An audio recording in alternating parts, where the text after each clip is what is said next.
I think if I hear you call me Becky one more time, six-pack, I'm gonna pop your tops. All six of them. Who are you?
A foreigner accused of murder. My job is to handle this case according to law. Do you believe me or not? Her country wants him convicted. I'm innocent. But her conscience will force her to find the truth The records have been deleted. and defy her government to save him.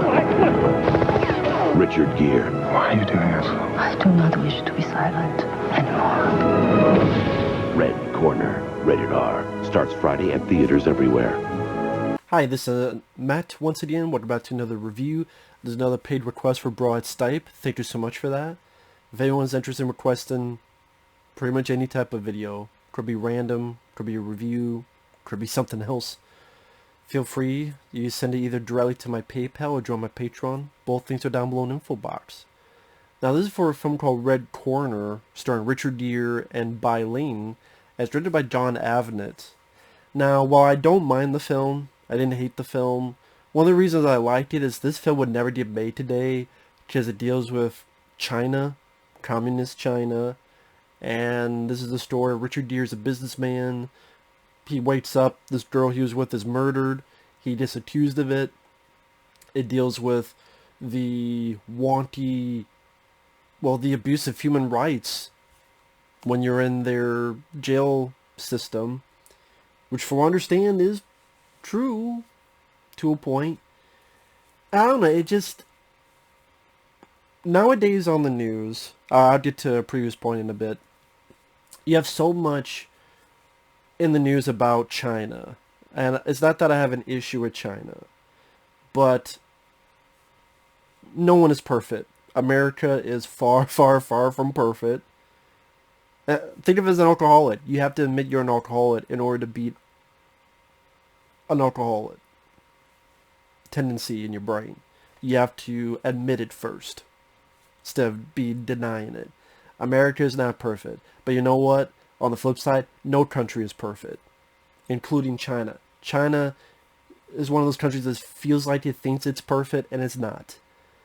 And whether it be the Blitzchung, there was a story long ago where someone won a video game tournament, and he won the video game tournament, and then he said free Hong Kong, because Hong Kong is with China, and you know the two separate things is like, hey, it'd be nice if Hong Kong was his own separate thing and not ruled, because it's ruled by the British, now it's ruled by China, you know, to be free. And that guy got all his money taken away, and even the broadcasters that didn't do anything, they got fired. There was a bit of a shitstorm. It got fixed a little bit. And also a lot of the censorship. There are so many times where a movie has to be changed because, well, we don't want to upset China.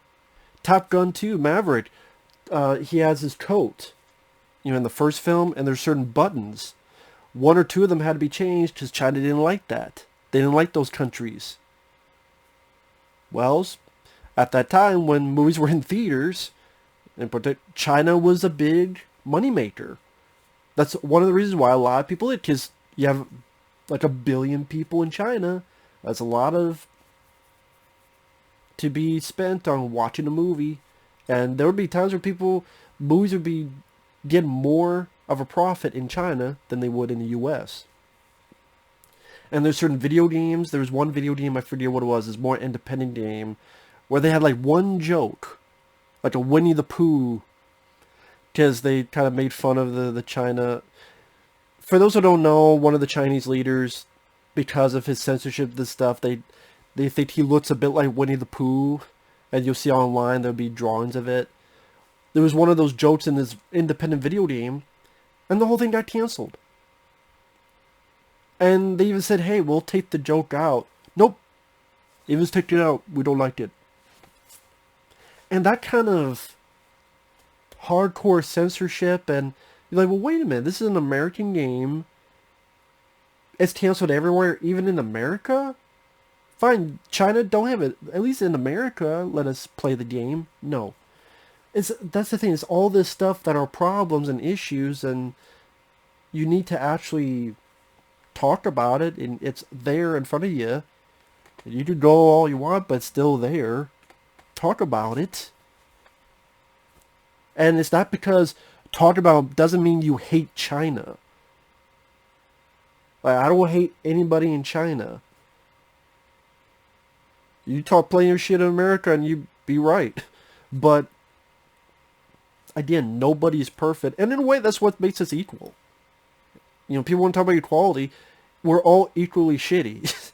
You just say that, or, nah, there's some more shitty than others, like molesters and murderers and sort, to be fair. But I'm just saying, in general, we all have our issues. We all have our problems. No one is perfect. That's what makes us equal to a certain extent, is the fact that no one is perfect. No, I don't care who you name. They're not perfect. So, just saying.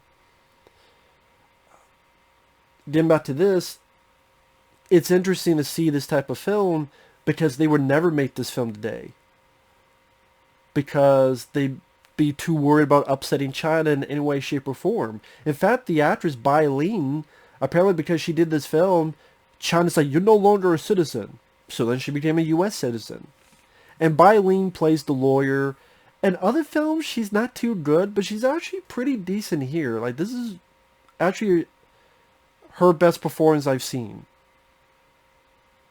Because, again, Bai Ling and other stuff, either she's not trying anymore, or maybe the way they direct her to act. That's why I was rather surprised. I'm like, Bai Ling? I'm like, oh, she's actually pretty decent in this.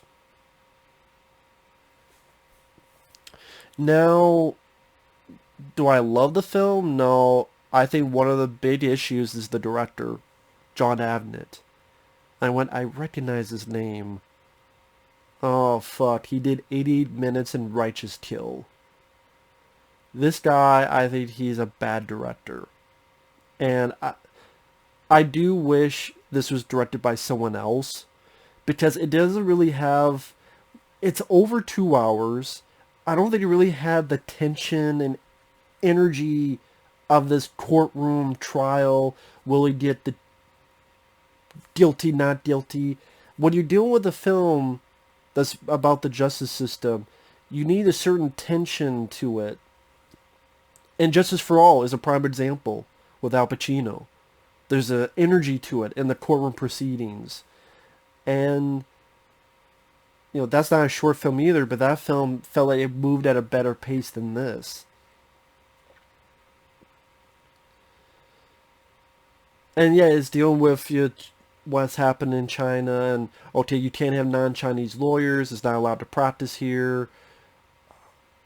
Bai Ling is looking into it. She doesn't believe him at first, but then notices certain things are off. There's this chemical, this chloroform. He doesn't have it. Where did this come from? So it cut to Bai Ling's investigation and cut back to Richard Gere beaten up, almost thrown over a stairwell. And it's over the top. I mean, there are moments where For example, they're in a car traveling from one to the other. Someone pops in to try to shoot Richard Gere, which I don't even know why you would try to do that if you're so sure he's going to be found guilty. But then Richard Gere, of course, and Bylene help save Richard Gere. Gere takes the gun, and he runs away, and he's running on the rooftops, and he's running over up here and up there, up there. Then he gets to the embassy. But then he leaves the embassy because he doesn't want Bylene to get hurt. Like, all this stuff, and these are to a point where the judge goes, I've ruled. When you get to the finale, where it's like, hey, we have this new evidence. In reality, they'd be like, nope, you're done. You tried to escape from jail, you had a gun, you blah, blah, blah, blah, blah. It's hard to really swallow the fact, and I don't swallow. No, what? I'm just kidding. It's just one of those things where when you're bored, you just think of stupid shit and you're just going, Bylene. What happened to her afterwards? This film didn't do well. Is that why she turned up in films like... I love Crank. I love the film Crank, I should say. But, like, her performance in that and in this are very different animals. And like Richard Gere, you think of stuff, was the whole gerbil urban legend, was that real? There's a legend that Richard Gere had a gerbil up his ass at one point. And Richard Gere's like, of course that's not true. I think he blamed Sylvester Stallone for making up that rumor in the first place. That's what Stallone said in an interview, because Richard Gere was supposed to be in Lords of Flatbush with him, and then they had an argument, Richard Gere was fired, and that's why to this day Richard Gere hates Stallone, and apparently Stallone said, Richard Gere thinks I made up the story about the gerbil up his ass. You see what I'm talking about? Like, all these, like, Matt, what does that do Red Corner? Again, when it's 2 hours long and it's not as paced as it could have been, this is where my mind wanders. I wander around. But, on the flip side, I do like the acting. Richard Gere and Bylene, I thought did a solid job. The movie doesn't look cheap, like cinematography wise. You have people like James Hahn, Lopan from Bitro Lochana. Nice to see him in there. Byron Mann. He played Ryu, or Ryu, I'm not sure how you pronounce that. I think Ryu. In the Jean-Claude Van Damme Street Fighter movie. He's worked with Steven Seagal a couple times. Byron Mann's been in other stuff. He's in this film. I believe Bradley Whitford, who is the bad guy, I want to say in Billy Madison. He makes an appearance in this. And yeah, capable actors. I do like the line that they use in the trailer where the judge says, I said you're in contempt. And Gere goes, what are you going to do, shoot me twice? I did like that line. Like I said, I don't know if it needed to be 2 hours long. I do think there's stuff that could have been cut out. I mean, yeah, Richard Gere's getting beaten up, but I felt more for Stallone in Lock Up when he was getting beaten up. Like, that was a film dealing with the justice system. And Lock Up felt better paced. And just more my kind of movie, I guess. Like this... Granted, that's in the jail system. This typically the courtroom. So it is two different animals. But just... When you get to the third act, and after getting out with a gun, and trying for the embassy, and... You know, I've already ruled, and you're in contempt. It's a very big reach that Gere to get to this final act where him and Bylene, like, we're going to call witness Byron Mann. And, okay, I'll allow it. And...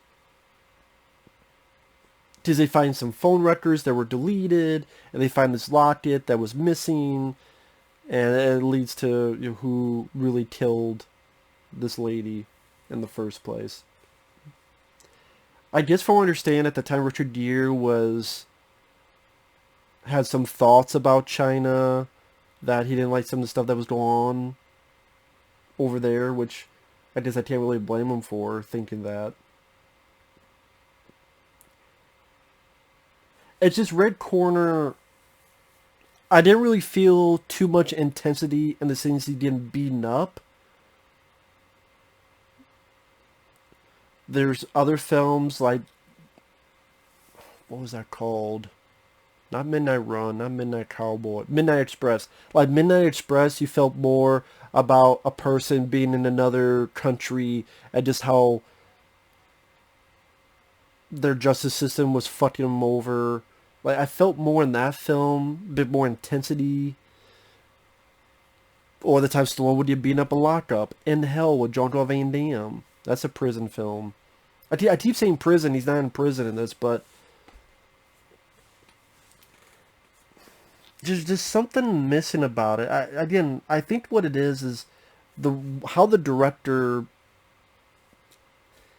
I wish someone else directed this. I don't know who. Came out in 1997. Didn't do that well at the box office. I would say Richard Gere and Bialine definitely carry the film. And again, the fact that it does take a little bit of piss out of China, which I have to say is kind of refreshing with some of the stuff you hear going on.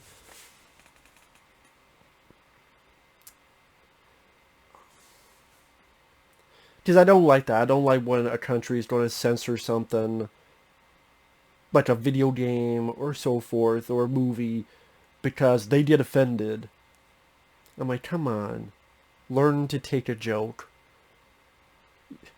You don't think America gets made fun of around the world? You just gotta take it. You just gotta take it. Go, yeah, okay, yeah.